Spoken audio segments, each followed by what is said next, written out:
Well, I'll just start with a recap. Obviously, a disappointing loss. Credit to North Texas and Coach Morris. I thought they did a really good job as far as having the guys and their team ready to play, and we didn't execute in any capacity of what we're capable of or what we expect and what the players expect. And I think it's unfortunate. Obviously, it's hard to stop people, but when you give them the ball so many times over and over and over with poor decision-making or just lack of ball security, bad things will happen. We did not play well. 9 of 9. They were 9 of 9 in the red zone. Some of these things, like I do expect the defense to have a better stand, but at the same time, with drives starting at the 12-yard line after an interception returned, an interception at the -30, we were able to go 3 and out on that one. A drive starting at the 19-yard line after a fumble. A drive starting at the 30-yard line after a muff punt, a drive starting at the 12-yard line after an interception, and a drive starting at the 20-yard line after a fumble, all leading into the half is a recipe for disaster. And right now, that is behind us. The only thing that we can control is our attitude and our mindset is how we move forward and get ready to play what is a really tough Washington football team, one that I think is much improved from last year, with a dynamic quarterback and 2 NFL running backs that are elite. They got great skill on the perimeter, and they've improved significantly up front, and there's no question defensively they are stout. They play a 5-man front, and they're going to play in a lot of man with elite corners. So this game will surely present challenges. I'm more interested in how we're going to respond, the attitude in which we attack the process of practice and preparing and having the right mindset to take a growth type mindset and take steps in the right direction. This is going to be an intense game, an emotional game for a lot of our players that have played in it, but also those that are from the state of Washington that take pride here in playing at Washington State. So I'm excited. We got to move on. Obviously, I don't think there's anybody more disappointed in how we played or what we played, because I do feel like everything at the end of it is a reflection of what I didn't do. I feel like that personally. And so we got to get our guys to respond and bounce back and get ready to play a better brand of football and be proud of what we put on the field.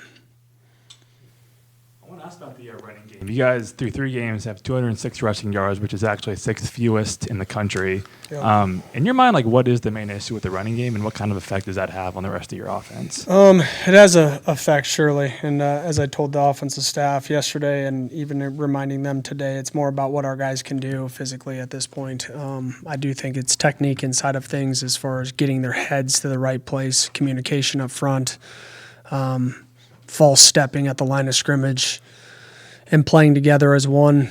And at times when you don't have that success, the running backs don't trust their track because it didn't work 1 play or 2 plays. And then when it is there, they don't hit it because they're expecting it not to be there.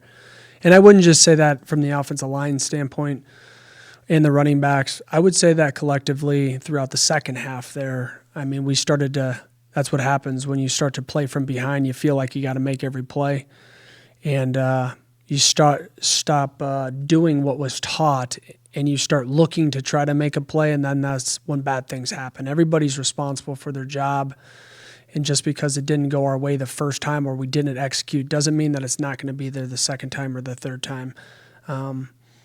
Because in all reality, we had some progression down the field in some capacity. Was it by big play at times? Yes. Would I like to see it more consistent? Yes. It was the turnovers that killed us because of poor decision-making or, honestly, throwing some RPOs and throwing the ball away when the read said to give. And those are things that we'll learn through with, a young quarterback. And he needs to continue to grow and chomp at the bit to compete for the spot this week, because that's what it will be. And so I know that that's probably the next question that you'll ask is, who's going to play a quarterback? I got to make an assessment off of who's progressing the right way throughout the season. And right now, it will be open this week. So is it open competition? Yes, it is. Okay. What do you want to see? Well, first, is it just going to be him, Zevi, and Julian on that? Okay. Yeah. What do you want to see out of those three guys, and what's that going to be like? Well, Julian's got to progress his decision-making process as far as like not just premeditating his throws. He knows this, and then got to get off of a certain read, right? I got to get off the read, and I got to get to the next check without patting the ball and then looking to scramble right away when it's not really there. Zevi, obviously, some of the decisions there, he's got to hit those open throws. For him, that's kind of been the thing. But as far as like his command of the offense, it's there. His leadership is there. His work ethic is there. And he gives us a little bit of flexibility with his feet. Is it like elite twitch? And it's not. It doesn't need to be either. He's got to create something when something's not there. And then Potter has to improve decision making. He has done a great job in the 2 games, right, of putting the ball in tight windows. But at some point, you got to be able to see the coverage. He missed some open throws, and he's got to grow, right? He's a young quarterback that's going through it for the first time, and the reality is the situation that we're in, and I don't want to look at this whole thing constantly as a rebuild. That we got to have success to rebuild, and for me, it's about winning right now and being in the present, and we got to grow offensively significantly because we got to make sure that we can put up some points, right? You have 5 turnovers in one half. It's hard to win because the game ran away from us in the second quarter there, just with poor play. Was it anything that they did? They played hard. They were physical. They made plays, and they were opportunistic about like the opportunities that came their way. And we got to respond. I do think that when you turn the ball over, defensively, we got to start better. We had our opportunities in that first series. They went 75 yards on us. We get them to 2nd and 16, and then we give up a 2nd and 17, and we give up what is a routine play that we could have stopped them for a 3rd and 9 probably, and made the situation quite a bit different. But they didn't. We didn't. They scored on us, and then we turned the ball over, and the ball goes to the 12-yard line, and they score on that first play. So within 4 minutes of that game, it's already 14-0. We had opportunities offensively to capitalize to change that game. It was 14-3. We hit the big shot, and if you can stay consistent and just move the ball, that drive needs to end with points regardless. Because now you're looking at a 1-score game. Obviously, if it's 14-6 and if it's 14-10, you're completely back in it. And maybe the mindset is different, but when you go series after series with blunders of mistakes, not just in the run game, but just turning the ball over, it's hard to respond. If anything, I was more disappointed in just the response, but it got out of hand so fast that it was one of those games where it's hard to get the mojo back, especially when you're going to the half down by that much, right? So message at half was just you can't make it all up at once, and you can't change the first half. We got to play in the present and be proud of what we do competitively as far as how our effort displays just that, how much we care, and that we're better than what we put on the product in the first half.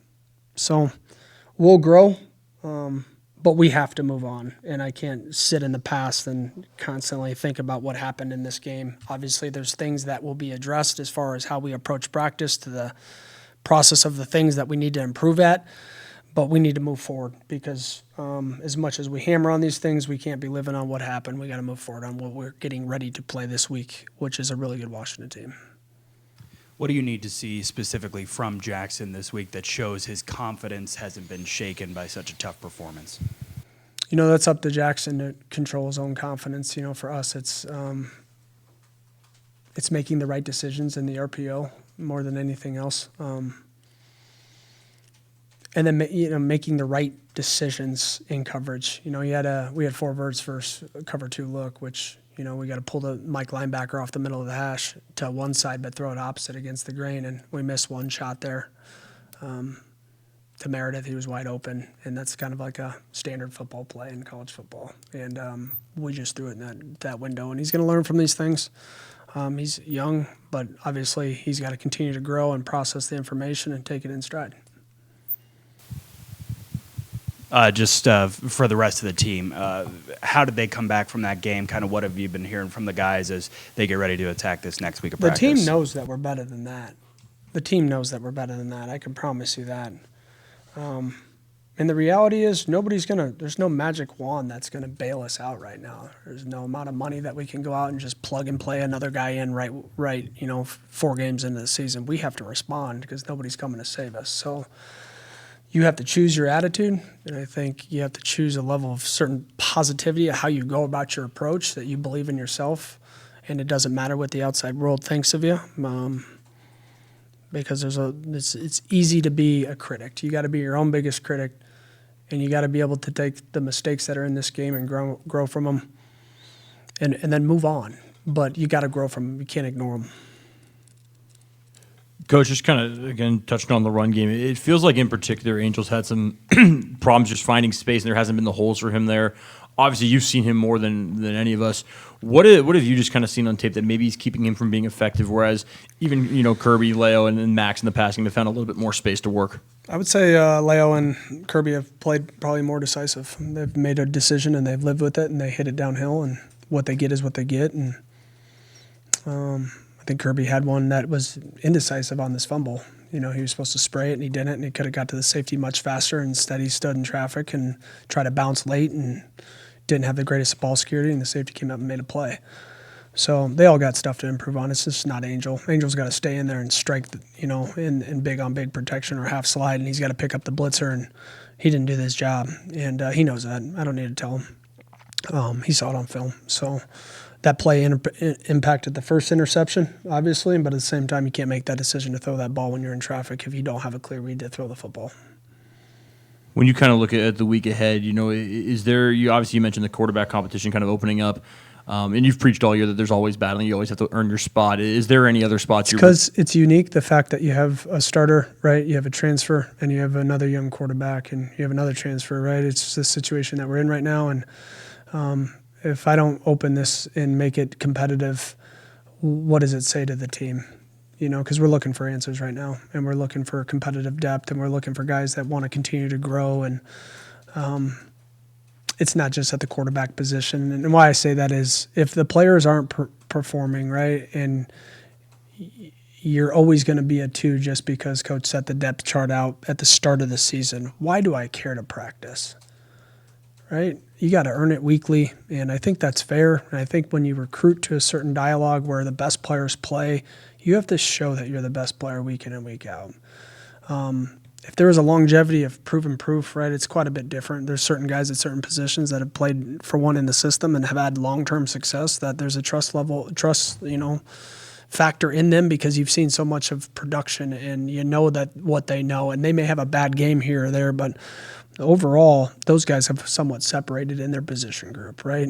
For the quarterback competition to be as competitive as it was, it's my job to make sure that I honor what I said, which is everybody gets a fair shake, and I think it's fair. And is it ideal? It's not, right? And I'm living in an unideal situation, but the reality is I got to continue to improve what we can improve, and that's offensively we got to get better, and we got to have production. And I wish the situation was different where you had but it's not. But right now, my job is to be honest, give honest dialogue, give an honest opportunity, and that there was that during the summer and in camp, and there's been one through the opportunity of the first 3 games. People made a lot of the situation in the Idaho game, like Duggar was going to be a part of the plan just because Potter doesn't have active legs and runs the football. When he got put into that game, we were already planning on putting him in on the next series. So when you tell the guy, like, hey, get ready, you're going to take this next series, and then a turnover happens, right? Or, it's just what it is. Like, he was going in on that series. So, I've been proud of Zevi, though, as far as how he's gone about his work, and he's been put in a tough situation. And he would be the first one to tell you that he didn't play the best in the fall camp. But the reality is, he's in here and he's preparing like a starter, like I would want anybody to do. But it's his senior year, it's his last year, and he deserves it that I'm honest with what we see, because the world saw it, right? It's not just me. So Potter will get better, Zevi needs to get better, and Julian needs to get better. But they have to feel like they're competing for something, right? Otherwise, why get better if I'm always just going to be stuck in the same position that I'm in. Coach, you And mentioned- hopefully, you guys, Coach, you and hopefully, you mentioned- guys, that's like kind of, I get asked the same questions every single week. Like, that was clear enough on why there's a competition. Because at the time, like, it needs to stop coming about one particular player, and it needs to be about the team. We need to grow closer as a team, and we need to respond better when bad things happen. Coach, you mentioned on Saturday that you wanted to look at the film and look at the effort level in the second half. What did you see there? Was there anything you didn't like, or were you actually kind of pleased with the fight there at the end? No, I think we're so much better than what we put on film. Kind of what I alluded to earlier. When you don't have success, in some of the errors that we were making were basic errors, like not executing a call, not running a blitz when we should. Like, they walked into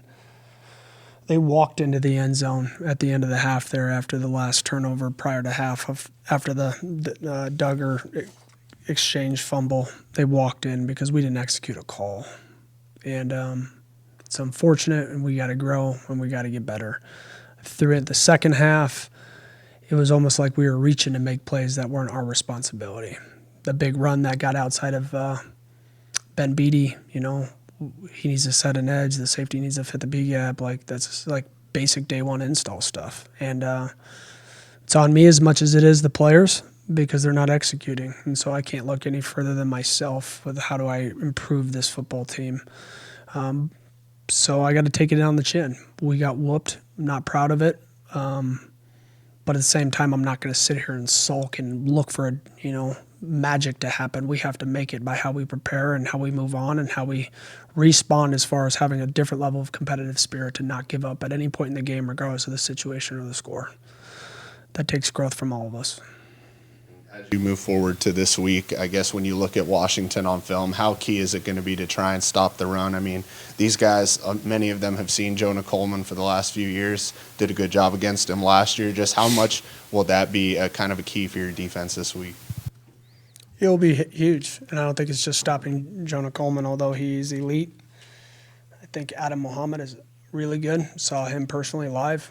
We offered him a scholarship where I was just last at, probably the first to offer him because I saw him live, and he's grown a ton. And he looks also well equipped to have success throughout his career. And he is a really good young player, but that neither one of those guys play like they're young.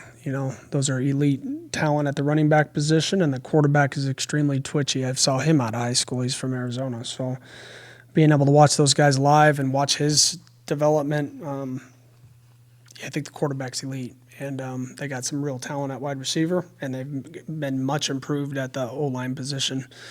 You could see it in just their first couple games, the physicality, how they run off the ball, their ability to strike and redirect on a moving target. They're good, and so we need to get ready to match their level of intensity, and we got to be able to communicate and play as fast as possible.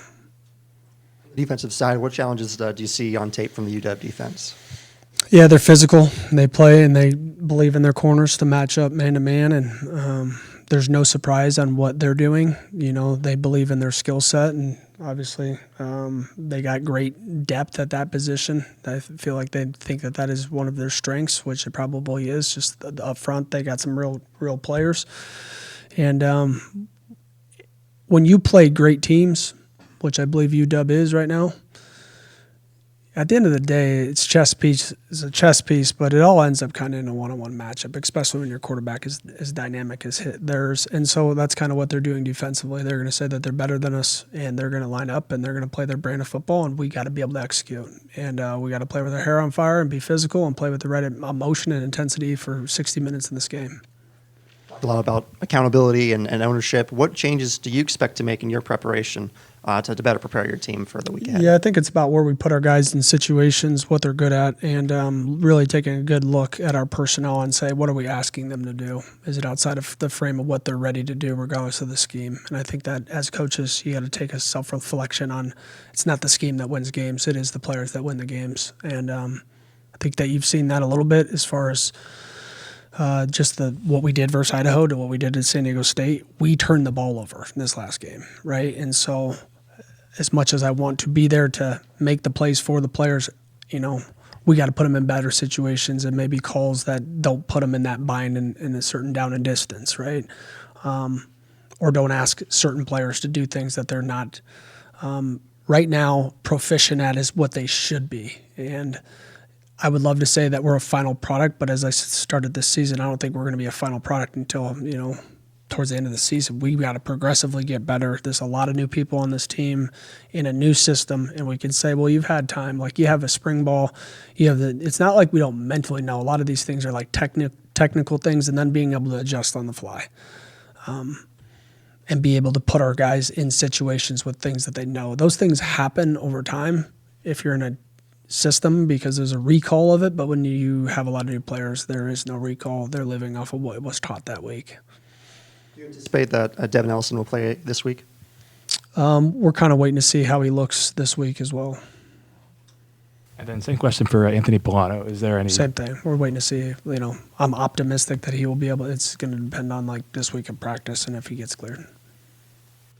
Being new to this rivalry, how do you immerse yourself in it and the players that are new to it as well? Yeah, I think every time you play a rivalry game, it's emotional. I try to take myself out of the emotion of it because I don't know if that's the clearest way to think as a coach. My approach to the games really don't change. The preparation can't change as much as you want one more than the other, right? I think that if you don't want them all the same, you're leaving something to chance. But I know how important it is to the alum, and I know how important it is to the state for Washington State as far as this game. I've heard it since I've gotten here, and we're not taking them lightly. We need to prepare and go out and execute and play at a really high level because we're deserving to play at a really high level. Regardless of who we're playing at, we got to earn it, and we got to earn it right now. And the prep has to start today as far as how we get ourselves in the right position to have success to make a run at this. So will it be pretty? I don't know if any game is pretty when you play great teams. You just need to find a way, and that's what we got to do this week. We got to find a way. My mind when you were talking about all the people that were telling you about it in those first couple weeks when we were so new, how many, what percentage of the people when they welcomed you to town or something said, make sure you go out and beat the Huskies? Quite a bit. Do you think you guys have an identity on offense right now? We're looking for one, yes. Okay. Yeah. I guess the follow-up would be kind of a two-parter. One, what do you want the identity to be? And when you open up the quarterback competition the way you are now, what kind of effect do you think that'll have on the identity? Well, I think we're looking for answers to have success with a lot of new people. And the reality is we need to get into rhythm and be able to execute well at a particular thing. And I feel like every time that we start to get in rhythm, penalties have killed us throughout this season so far. Penalties killed us on defense this weekend, right? We were in position to respond after a couple of those turnovers as far as the down that we were getting them to maybe hold them, and then we had a PI. Identity-wise on offense, like I said before, I have a mindset of what I'd like to be. Are we ready to be that right now in the course of the season? We have to adjust, and that's what we're looking for. We're looking for answers right now as far as where we can have success and what our players are the best at. At the end of the day, you can't turn the ball over. At the end of the day, you have to make the right decision when you're the quarterback, and you got to be able to move around a little bit, right? And you got to make something of your legs when things break down on you, and they're not perfect.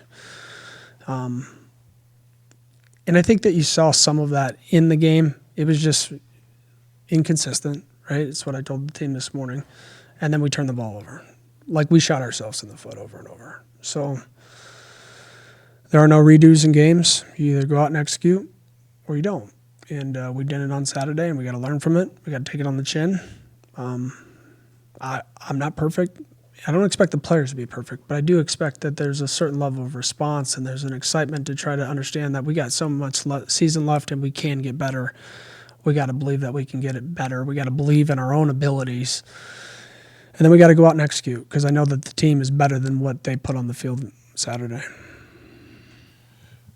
When you get a chance to kind of, especially in the second half, kind of get a look at some of the younger defensive players, maybe some guys who weren't getting as many snaps in the first two games, what are you able to kind of glean from those snaps and say, okay, even if it was maybe in a blowout sort of role, what are you able to take from that and kind of see what guys are able to do on the field in that way? Yeah, I think it's really important to try to put your guys in situations, regardless of the score. Obviously, when the score is much closer, it's easier to stick with ones and twos. But in order to get guys into the game, and the game got out of reach, so is it worth risking injury to certain positions. I don't know if it was, especially the way things were moving in that game. But I think every time that you can put a player in there and gain some type of experience, it pays dividends later on. It's no different than using 4 games on freshmen and trying to have them on special teams and have them involved with the game plan so that they can grow, so they know what travel feels like, so they know what the first game jitters feels like, so they know what the crowd feels like. There's a growth in all of this, and they got to feel comfortable in their skin. And we're going to be young, right? We're young when you look at our roster, as far as we have some senior depth and experience, but at the same time, like we go really young after this. We got quite a bit of freshmen in there, and I've been proud of some of these guys at how they respond. You got certain guys in certain situations for the first time in their entire life, and obviously their growth will be exponentially different than somebody that's played here for 2 to 3 years that has had reps throughout games. Like they may grow rapidly than an older player. So we just got to keep getting better and stay focused on what we can control. We can't get caught up in the outside noise of what people think of us, because it doesn't do any good. You said right before the season started, there was going to be 5 freshmen you figured would play more than the 4 games. Has that number changed at all? You still think those 5? Yeah, I just some certain guys haven't got on the field maybe in a significant amount of role to make an impact. Sullivan Slimgin, just with the situation that we're in right now, I do believe he'll impact us, and he'll impact us at either Will or Mike. We started him off at Will linebacker, and just with the Keith Brown situation, he kind of has moved to that Mike linebacker role, and then obviously with Polano, now he took reps in the game and was in a rotation. He played quite a bit. Trillian Sorrell played, I think, 23 snaps on defense, and was able to have an impact on special teams. And to get him more involved, I think, is important, especially so we don't burn just years to burn years. So I'm really cautious of making sure that we utilize guys if we're going to end up pulling their shirt. I think it's right by them, and I think it's right by their future. Carter Paps is a guy that has emerged as a good player for us, and we're going with Carter. I mean, everybody can see the impact that he's made in a short amount of time, 3 games in. So Demarius, we're reassessing right now, obviously, and I do want to be able to use some of the freshman DBs, because I do think that is a strength right now, is maybe they impact us on special teams because they have natural speed and athleticism in order to compete. They have to know what they're doing still. And so we're going to continue to move the pieces around. And then obviously Kyle Peterson is playing right now. So I think that was the right move, and he's making an impact. And at any point we could be losing a guy, and he's in an even bigger role, and he has a huge role right now. Is there anything to this particular game coming now after what happened last weekend? Obviously your team's going to be angry, wanting to prove themselves, and having a big rivalry game, to have that kind of innate intensity and energy to bounce back. Is this a good time for this game to happen in the season?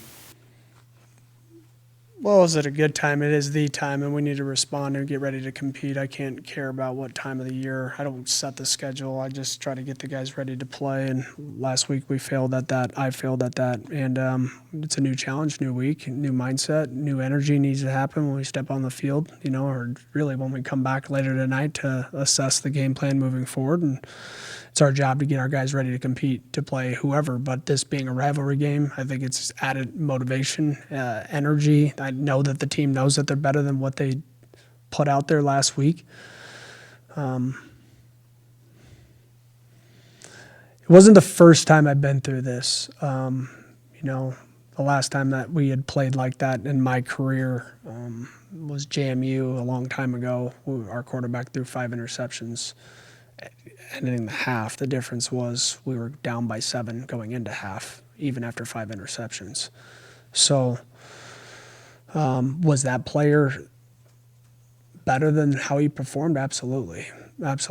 He ended up having a shot at the NFL. He had a bad game, and because he had a bad game, he had to take responsibility of that. We ended up turning the ball over 8 times in that game, and we lost. And we were much better than the product that we put on the field that day. It just happened to be a quarterfinal or semifinal game that we were playing in and lost. So they have the opportunity to take this and run with it and say this one loss isn't going to define our season. We have to do that collectively, and they have to believe in themselves, and they have to believe in their teammates that we can get this done. And if anything, I do believe the guys are close. I do believe that they want to be good. We got to put them in a situation to have success, and we got to continue to see what they're best at in order to have success. Just because I believe in a certain style of play doesn't mean that you're ready to do it right now. You know, you can't ram a square peg down a round hole and just keep wondering why it doesn't work. I think that's a part of our job as coaches, is to take the players, take their skill set, take their knowledge, and grow them into being the best player that they could possibly be, and the scheme fits around them. It's not the other way around. Over time, will we get closer? Yeah. You know, we'll get closer to the product that we want to become, because obviously you start to recruit a certain type of way in a system. But it is what it is right now. We got to continue to respond and take jumps forward. And these guys that are here need to continue to grow and develop. And we got to put them in the right situation to have success. That's on me. That's on the coaching staff. And that's on the players wanting to grow. So we got to have a growth mindset and take this as one hit, not a bunch of hits in a row just because we lost. Over the years, this matchup's been defined by kind of a gap in resources, a gap in talent. Given your experience at an FCS school, beating FBS schools, beating larger schools, how can you kind of, what in those moments helped you beat those larger schools, and how can you depend on that experience this week?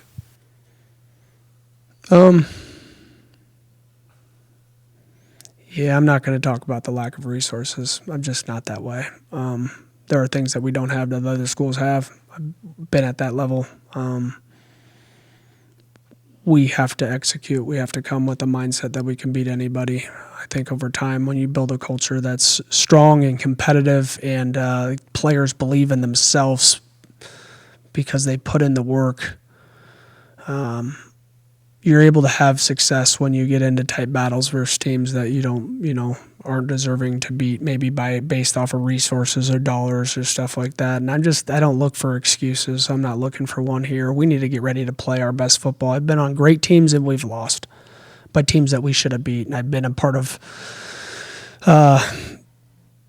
teams that weren't as athletic, didn't have the measurables, didn't have the traits, but they collectively played together. They wanted it more, and we went out and shocked people. It's the game of football. We got to get ourselves ready to compete. Do I think we can win this game? I do.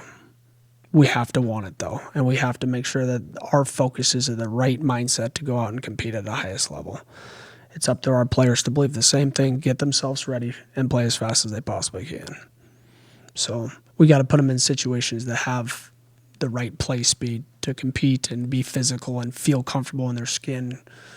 It's a great team. It's a great team, but I do believe that we have players that will compete for sure. Wanted to ask you about how important Josh Meredith's voice could be this week. Somebody who's played in this game, had such a consequential role in this game last year, and his role maybe introducing guys to the rivalry and kind of being that steady hand. I don't think Josh Meredith's role in this game is different than what he's already done. He's a veteran leader that has helped our young wide receivers. I mean, he helps them every day by showing them what it looks like to work extremely hard. Josh Meredith has worked himself into a good football player, great football player, because of how he works and goes about his business. He wasn't just blessed with God-given ability and some freak intangibles. He works extremely hard. He practices that way. He never looks for time off, and he knows what he's supposed to do, and he executes really fast. And when you have a chip on your shoulder, maybe because of the experience of what you've had in the history of maybe feeling like he wasn't given the opportunity or how he was thought of, he didn't complain about it. He took action. He got faster. He's had a bigger role. He just keeps working at it, and that's all I can ask from a guy like that. As far as like him giving those guys a pep talk and that being the deciding factor on why we go win a game, I don't think that's the case. There is no pep talks that get you to play better. It's intrinsically getting yourself ready by how you prepare and knowing that you can play at any level against anybody. And so we got to get ourselves ready to play. Good. Got one more? Sorry. You mentioned earlier just trying to kind of maximize the skill sets of individual players and kind of put them in the best spots. Do you have any examples that come to mind? Not really. Okay. Yeah, I'm not going to. That's part of our job. It's part of trying to create a competitive balance. Yeah, I'm not going to highlight everything that we're good at and then use it as game planning against us. So we need to get ready to just play our best football right now. But there are certain guys, obviously, right, that are better at certain things, regardless of what your skill level is. If maybe I'm a safety and I'm not the best at man, but I am the best in the box, right? We got to put our guys in situations to have success. And I say that on one thing. It could be at any position. It could be a tight end. It could be a wide receiver. It could be what we're asking the backs to do in certain run concepts. And obviously you can't become predictable on what you do schematically just based off who's in the game. But there is a balance with putting guys in certain situations and keeping teams off balance by what you have on the field and what you're asking people to do.